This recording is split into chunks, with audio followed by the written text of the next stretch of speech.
تو یہ وقت جو ہے اس میں 3 طرح سے سوچنا ہے۔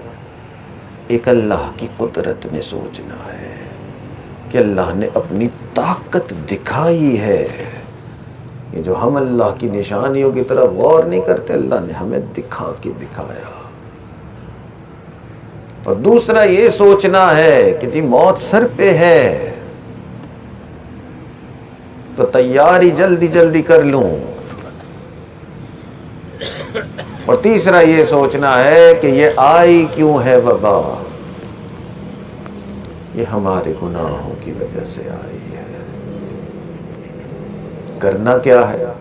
اکابرین نے خوب پڑھنے کے لیے دعائیں بتائیں، یہ ساری دعائیں کرنی ہیں، مگر ایک چیز جو ان دعاؤں میں سب سے اہم وہ ہے استغفار کرنا۔ انسان اللہ سے معافی مانگے۔ یہ جو انسان اللہ سے معافی مانگتا ہے تو معافی مانگنے والے پر اللہ کی رحمت ہوتی ہے۔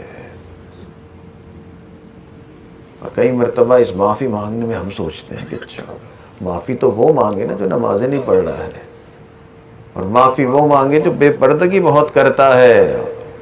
ہم تو ابھی بڑا اچھا چل رہے ہیں، مگر ایسا نہیں ہے۔ معافی مانگنے میں ہم نے انبیاء کی اور اولیاء کرام کی سنت اپنانی ہے۔ اللہ تعالیٰ نے اپنے پیارے نبی حضرت یونس علیہ السلام کو مچھلی کی پیٹ میں ڈال دیا، مصیبت آ گئی۔ انبیاء سے زیادہ گناہوں سے پاک کون تھا؟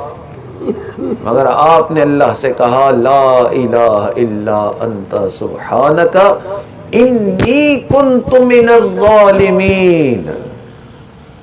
میرے مالک یہ جو مصیبت آئی ہے میں ظالموں میں سے، گناہگاروں میں سے ہوں۔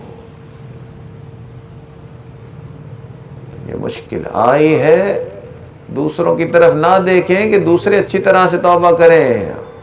آج کل بہت زیادہ نمازیں چھوڑ رہا ہے میرا بھائی، تو یہ ذرا توبہ کرے تو یہ مسئلہ حل ہو۔ میں توبہ کروں۔ اور جب انسان ایسے کرتا ہے اللہ کی رحمت آتی ہے۔ تو آپ اپنے آپ کو جتنا بھی نیک سمجھتے ہیں اس وقت اللہ کی گرفت میں آئے ہوئے ہیں، اور ہم جتنا اپنے آپ کو نیک سمجھتے ہیں اپنے دل میں جھانکیں گے تو ہماری نیکی کا بھانڈا پھوٹے گا۔